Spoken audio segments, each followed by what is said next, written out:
John Cena, John Cena. John Cena, John Cena, John Cena. John Cena, John Cena, John Cena.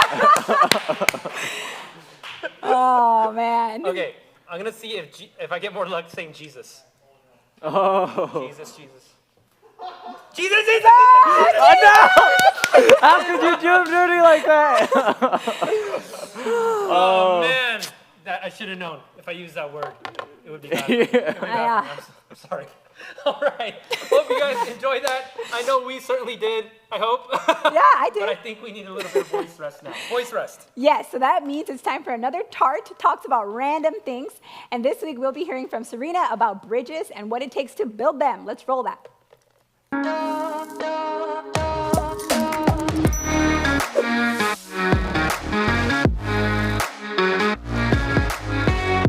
Have you ever wondered what it takes to build a bridge? Take the Golden Gate Bridge, for example. First proposed in 1872, many decades of deliberating the feasibility of this bridge led to 1921, when Chicago-based engineer Joseph B. Strauss submitted sketches to San Francisco city engineer Michael M. O'Shaughnessy. People straight up said it was ugly, but surprisingly, there was little public opposition to the bridge itself. So they told Strauss, "You can lead this project as long as you let other people design it." But ultimately, the Department of War, along with the local ferry companies, opposed and halted construction for 8 years. The Department of War also wanted the bridge to be black and yellow to stand out in the fog. Yikes. The city of San Francisco took matters into their own hands, though, and secured funding through property bonds, and finally, the bridge began construction in 1933. It took 61 years just to plan it out and get it started. Now, in order to place the towers, dynamite was used to break up the rocks of the seabed.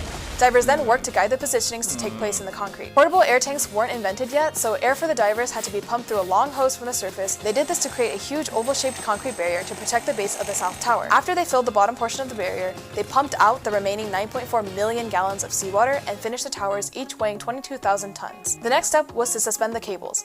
To spin the cables, workers pulled a wire about as thick as a pencil from one concrete anchorage to the other. So the two cables are formed of many wires, 27,572 to be exact, 80,000 miles long, which can circle the globe 3 times. The roadway deck was built after that, which was pretty straightforward. Then the final matter was to decide on the color of the bridge. International orange. Apparently not red. The public actually liked the orange primer, and the color also aligned with the Department of War's request for a visible color. Yeah! So the bridge was finally finished in 1937, 4 years after they started building it. It stands 1.7 miles long, carrying about 112,000 vehicles every day. Bridges take a lot of work to build, both in the physical world as well as our relational worlds. And that's the tart for the day. Oh, thanks, Serena. That was pretty neat. Yeah! Well, I Is that your voice? think, That was your... yeah, I didn't know you were in this video. That wasn't in there in yesterday's draft. Well, I think the challenge of building physical bridges is pretty representative of the challenge of building relational bridges too, if you ask me. Wow, that is pretty deep. And I think that is especially relevant to the times we are in. Moving on now, we want to do one more thing before we jump into the question of the day. We wanted everyone to get up and move around with us. It seems a little random, and it is, but it's also kind of related. Promise. So, Justin, it's time for Jive with All right, Justin, everybody. Jive with I don't know who Justin. picked that name. Love that spot. Jive with Justin. Yeah, it was So basically, at this point, we've done the obligatory audience engagement. We've reset your attention span with the tart, and it's time to do a warm-up that's very loosely related to the content that we have today. And we're going to teach you guys how to dance. So we can't see any of you guys, but if you could all stand up with us and participate, Stand up. God is watching. Yeah, so the first one we have for you is Gangnam Style. So I was typecast for this because I'm You Korean. look like that but guy. Yeah, exactly. Like It's very basically, twin. it's a right, so you're gonna cross your arms like this, and you're gonna let your wrist be loose, and it's super easy. It's just gonna be right, left, right, I'm gonna then have left, some trouble. left, right, left. Uh-oh, So we're totally gonna, missed that. it's right or left, right, and then Right, left. you do the same thing I'm so bad at doing this. All right, so if we get the music, please. We're just go for it. That was super weird. Let 'em loose. All right, okay. I don't know when to go in because I don't know when the beat drops. 5, 6, 7, 8. Right, left, right. Now, oh. Left, right, left. Oh, right. Okay. That was good. Irrelevant. Steven was bad, but you guys were all great. No coordination there. No, that's a bad dance. Totally irrelevant. You're a bad dance. I am. All right, I'm gonna teach y'all some disco moves. So can I get some music, please? right, you're gonna bring your left hand on your left hip. Your right hand's gonna go up and down, all right?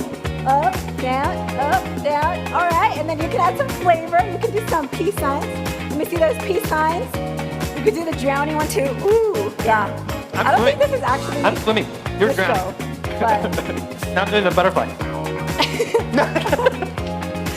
That's really bad. Okay. okay. Now that we've Next got the dance move. joke dance moves out of the way, we're gonna do some serious dance moves now. You guys got beginner, intermediate, advanced. I'm gonna teach you guys how to moonwalk. You guys ready? Here we go. ready. Okay, everyone turn to your side like you're about to moonwalk, because you're gonna, do it. So, can I get the music, please? Time for the moonwalk. Goes this way.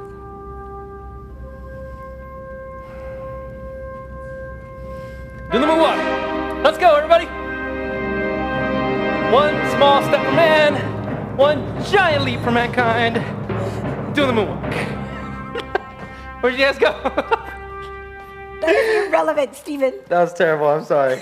So I'm we sorry. can't share the same stage with you when you're doing that. I completely regret that. I'm sorry, everyone.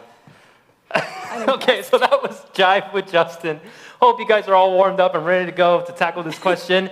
Put it in the chat if you would like to see Jive with Justin again, because I would definitely like to see that. And I hope all of you are impressed by my moonwalk, because I think it was out of this world. So, why did we do all those old dance moves? It's not totally random. It's because the question for this week is, isn't Christianity irrelevant? Just like Justin's dance moves. Just like you. Just, yeah. Yikes. Well, one thing is for sure. Christianity feels irrelevant today, and for a variety of reasons. So to represent and explore those reasons in a slightly caricatured, hopefully comical, and non-dancing fashion, we're going to hand it off to our friends Josh and Elton. Let's hear it in the chat for the Skip Boy. Barry, you would not believe what I saw this morning. You would never guess. What You'd is it, never Harry? guess. I was strolling through the garden, and before me there was a chap sitting down reading the Bible. The Bible, Harry? The Bible, Barry. I He's didn't know reading this. the Bible. I didn't know they still made those in the modern era. I know. I never expected the Bible to still be relevant in this century. It's I know- outdated. Yes, this is the year of our Lord Anno Domini 1870 and Oh, 8. They don't yes. print those anymore. That's right. That book is older than my great aunt Gertrude, and she was around for the Revolution. She's old. so She's much old.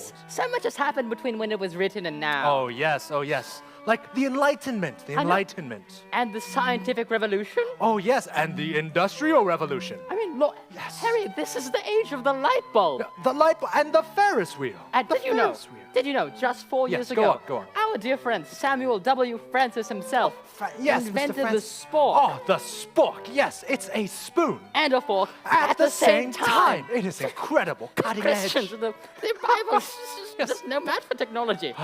Indeed, indeed. Oh, speaking of Christians, have you heard the news about our dear boy Larry, Barry? What happened to Larry, Harry? Larry, he's gone and become one of those Christians. A Christian, Harry? A Christian. I can't believe it. How did that happen? He said that he'd gone to those old buildings. Oh, what's it called? It's got the pointy roof and it's got the plus on the top. A church. Oh yes, a church. Yes, he They're went to still one of around. them. They're still around. Yes, it's ridiculous. You know, let me tell you, I pity that. Yes, yes. It's my prediction Yo, that okay. by the year 2020, Oh, 2020, there won't be yes. a single Christian in the whole empire. Oh, you are a prophet, Barry. You are a prophet Thank you, thank you. indeed. Look at this. You like this? This new. Oh, check this out. Okay, okay. Alexa, stop. Marvelous. Marvelous stuff. Marvelous stuff. All right, let's give it up in the chat for the Skip Boys. Wow. Ooh, nice That job, was good, Skip that was Boys. good. So actually, we don't know what to call Elton and Josh. Skip Boys is not an official name. So if you have a good name for them, throw it in the chat. And if we like it, we'll not only use it, but we'll send you a free A2CN t-shirt. Woo! Wow, nice. All right, so I think one thing the skit touches on really well is that if you look around, there just doesn't seem to be a lot of Christians, right? There doesn't seem to be a lot of churches. Christianity seems like a dying religion. Now, the reality, in actuality, Christianity is not dying. It might seem like that in Western countries, but in the rest of the world, Christianity is actually growing, especially in a place like China where it's like illegal to be Christian. Christianity is like exploding there.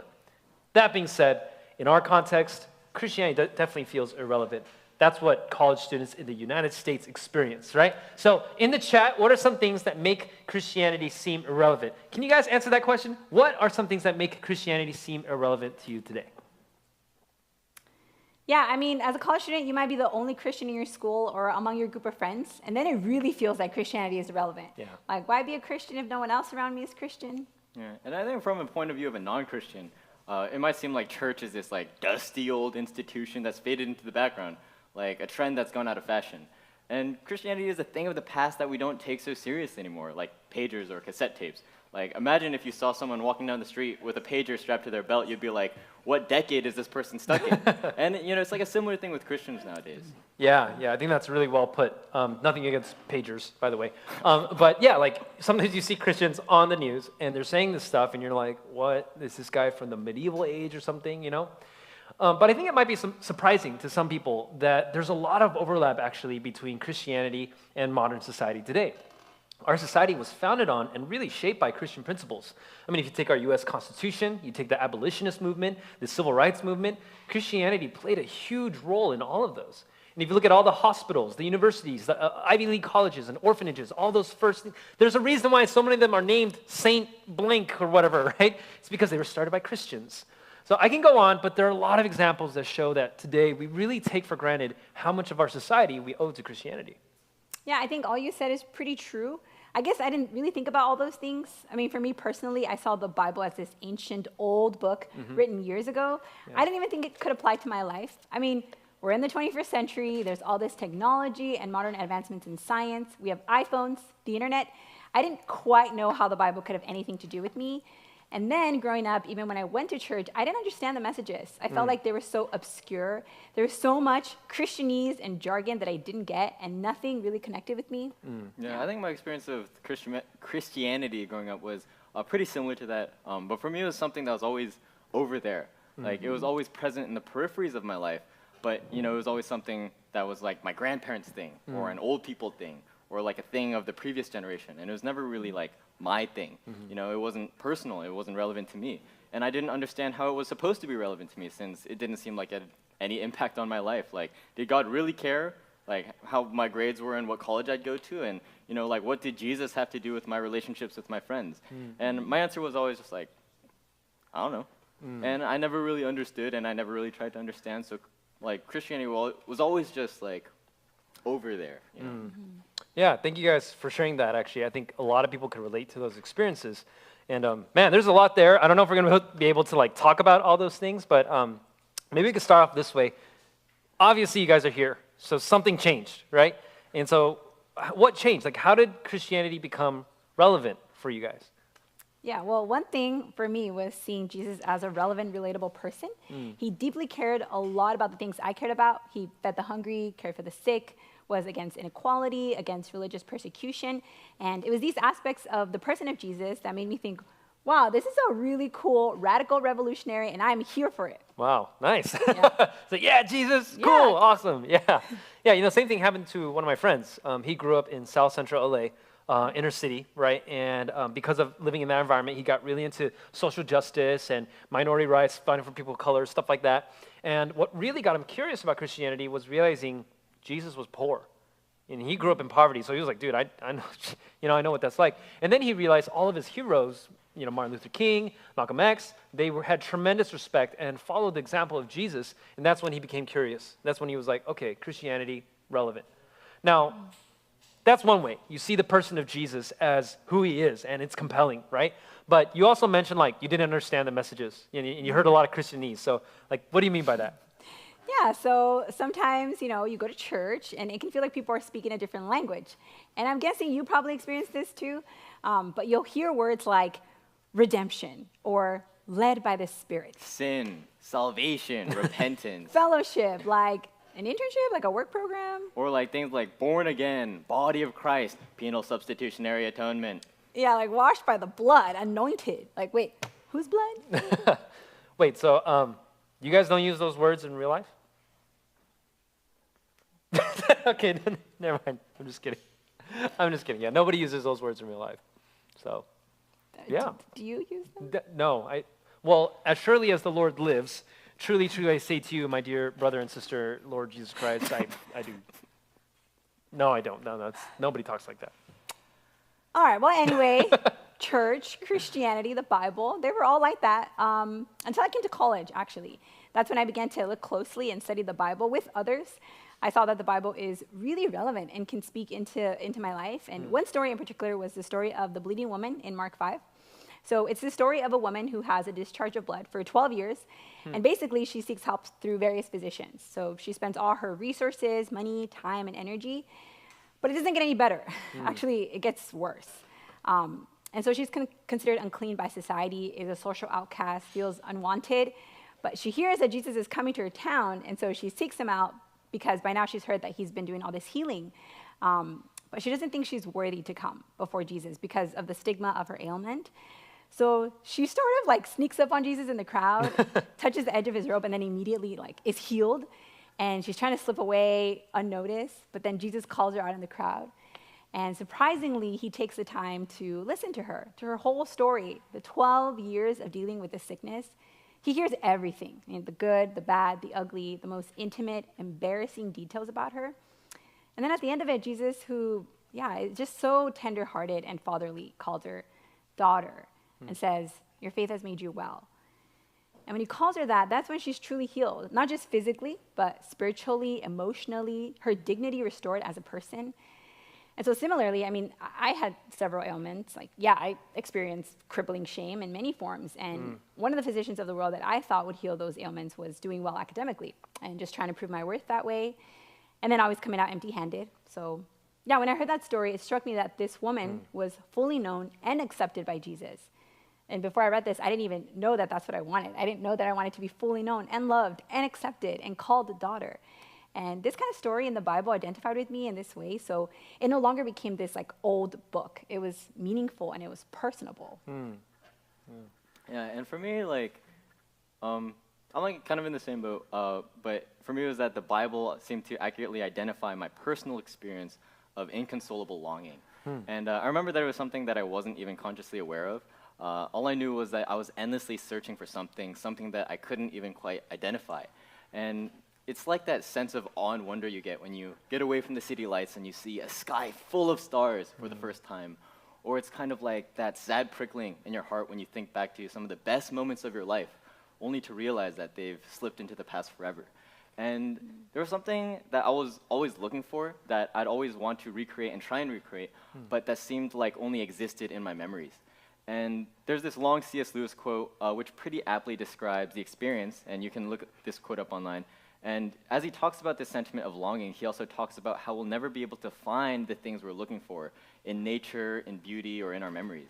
And he says, "For they are not the thing itself. They are only the scent of a flower we have not found, the echo of a tune we have not heard, news from a country we have never yet visited."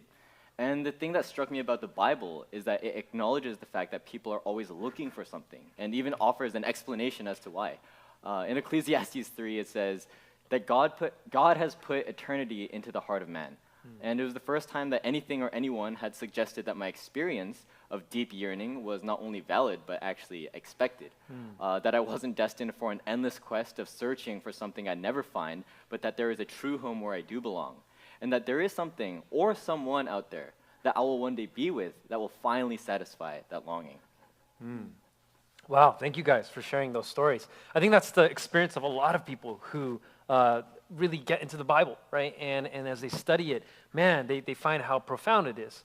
And man, I know that's my story, and man, I'm so glad to hear your guys' story too. So to summarize what we've been talking about so far, is Christianity irrelevant? Well, we talked about how Christianity is not a dying religion. It's actually growing, especially outside the West.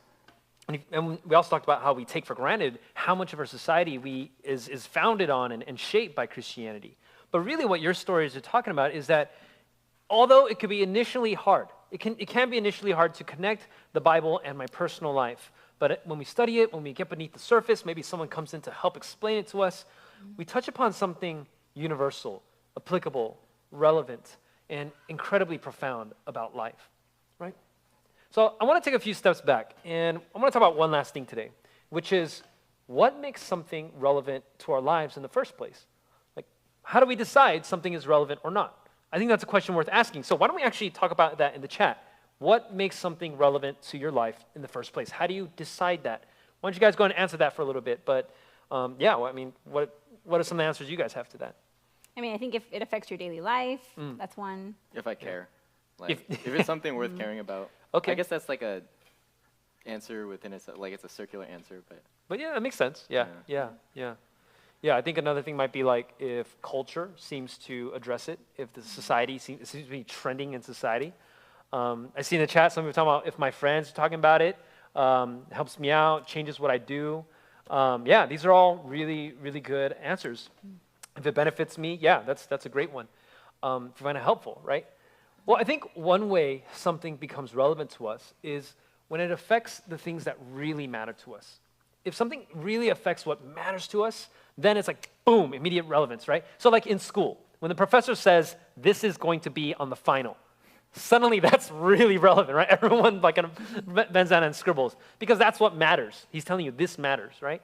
Now that's for school, but what about for life? What matters in life? Well, I think that's actually a really easy question. It's stuff like relationships, good friendships, good marriage, family, making a positive impact in the world, having a sense of like satisfying work and a sense of purpose, having a really strong and robust identity, like knowing who you are and living out of that, right?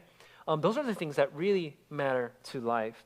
And in the upcoming weeks, we're going to look at that. We're going to look at what God has to say about these things, like meaning and marriage and dating and work, major, career, maybe even how you should vote. That's really relevant right now. We're going to go and look at what's, some of the practical stuff around that, but really we're going to see what the Bible has to say about these topics. And our hope is that for you viewers, you can have this experience, that as we get beneath the surface and we really understand what the Bible's teaching, we can discover just how profound and relevant and applicable the Bible really is. So that's what we'll be doing in the coming weeks.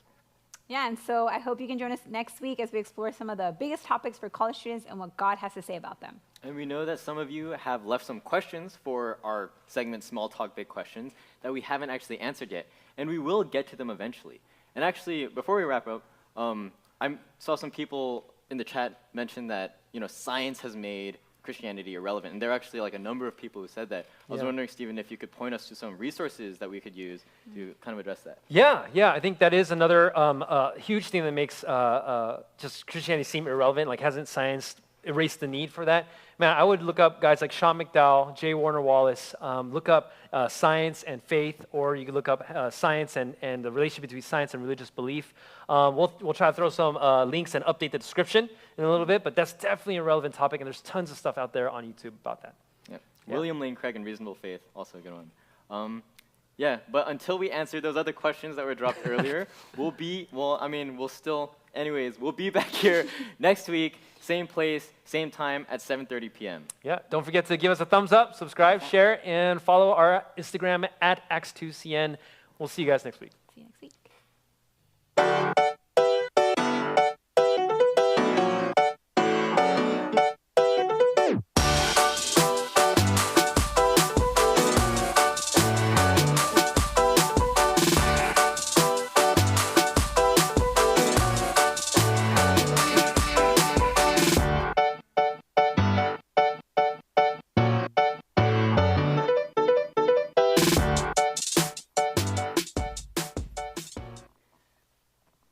Now, Harry, I heard this brilliant song on the radio. Oh, go Alexa, ahead.